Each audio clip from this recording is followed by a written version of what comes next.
So hello everyone, welcome and welcome back to my channel. My name is Shaila Dilkash and I hope you all are doing extremely well. So आज की video में जो हम लोग cover करने वाले हैं वो काफ़ी इंपॉर्टेंट है नीट के लिए, क्योंकि आज हम ह्यूमन रिप्रोडक्शन का आउट ऑफ एनसीईआरटी टॉपिक जो है वो डिस्कस करने वाले हैं। अब आउट ऑफ एनसीईआरटी तो डिस्कस क्यों करना है, क्योंकि नीट तो अब स्ट्रिक्टली एनसीईआरटी बेस्ड होने लगा है, बट ये जो टॉपिक्स है वो out of NCERT recent years में नीट अप्लाई होने के बाद पूछा गया है। सो ये काफ़ी इंपॉर्टेंट हो जाता है।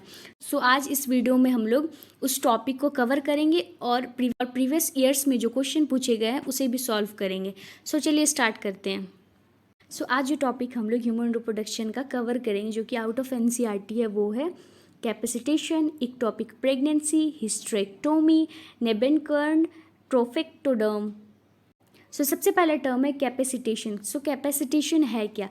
कैपेसिटेशन एक प्रोसेस है जो आफ्टर सेक्सुअल इंटरकोर्स या फिर कोइटस के बाद होता है।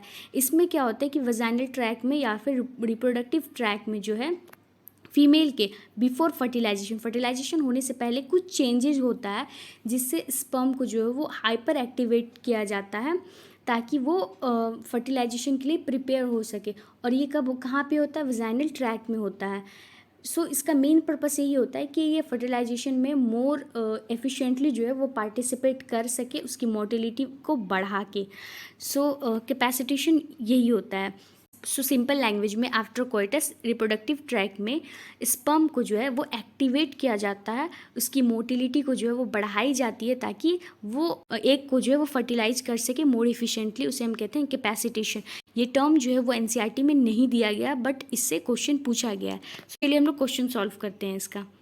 सो सबसे पहला क्वेश्चन है capacitation refers to the changes in the, option A है ovum after fertilisation, option B है sperm after fertilisation, option C है sperm before fertilisation, option D है ओवम बिफोर फर्टिलाइजेशन। सो अभी जस्ट बताएं कि कैपेसिटेशन कब होता है? फर्टिलाइजेशन से पहले। सो इसका क्या आंसर होगा? Sperm before fertilisation. Option C is the right answer. और ये देखो बहुत रिसेंट क्वेश्चन है, 2015 में पूछा गया है। अगला क्वेश्चन 2017 से है। क्वेश्चन है कैपेसिटेशंस अकर्स इन, कैपेसिटेशन कहाँ पे होता है? हम बता चुके हैं, फीमेल रिप्रोडक्टिव ट्रैक पे। सो option D is the right answer. अगला टॉपिक है इक्टोपिक प्रेगनेंसी। सो इक्टोपिक प्रेगनेंसी क्या होता है? इक्टोपिक प्रेगनेंसी में नॉर्मली क्या होता है, जब एग जो है वो इम्प्लांट होता है तो कहाँ पे होता है? यूटेरस में होता है। बट इक्टोपिक प्रेगनेंसी में एग जो है वो यूटेरस में इम्प्लांट नहीं होता है, बल्कि यूटेरस के अलावा कहीं और इम्प्लांट हो जाता है, तो उसे हम कहते हैं इक्टोपिक प्रेगनेंसी। और ये बहुत रेयर है, बहुत रेयर। और ये भी एनसीईआरटी में नहीं दिया हो, बट इससे क्वेश्चन पूछा है। सो क्वेश्चन देखते हैं, 2015 के रीटेस्ट में पूछा गया था। सो क्वेश्चन है ectopic pregnancies are referred to as, ectopic pregnancy किसे कहते हैं? ये सवाल है। ऑप्शन पढ़ते हैं। ऑप्शन ए है implantation of defective embryo in uterus, option B है pregnancies terminated due to hormonal imbalance, option C है pregnancy with genetic abnormality, option D है implantation of embryo at site other than uterus. So option D जो होगा वो सही answer होगा। सो अगला terminology जो है वो है हिस्टेरेक्टोमी। हिस्टेरेक्टोमी हम किसे कहते हैं? हिस्टेरेक्टोमी जो है हम सर्जिकल रिमूवल ऑफ यूटेरस को, मतलब कि सर्जरी करके यूटेरस को निकाल देना, सो उसे कहते हैं हम हिस्टेरेक्टोमी। इसका क्वेश्चन देखते हैं। सो क्वेश्चन है hysterectomy is surgical removal of, so इसका आई डोंट थिंक सो कि इसका ऑप्शन पढ़ने की ज़रूरत है हमें। सो ऑप्शन सी यूटेरस जो होगा सही आंसर होगा।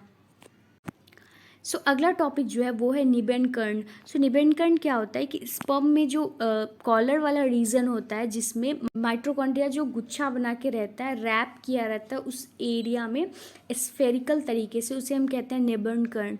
और ये जो है वो स्पर्म में मिलता है।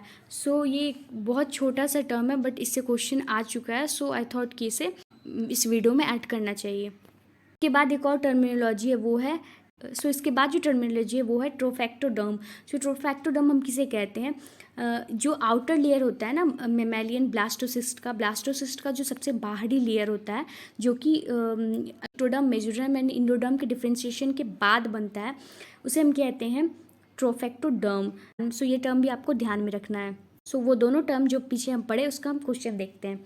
सो क्वेश्चन है, match the following column 1 with column 2 and select the more option using the codes given below. So सबसे पहला है mons pubis. So mons pubis का क्या होगा, फीमेल एक्सटर्नल जेनिटेलिया को हम मॉन्स प्यूबिस कहते हैं।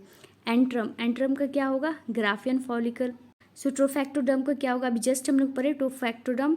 ट्रोफैक्टोडर्म क्या है, एम्ब्रायो फॉर्मेशन से रिलेटेड है, मतलब ऑप्शन ए।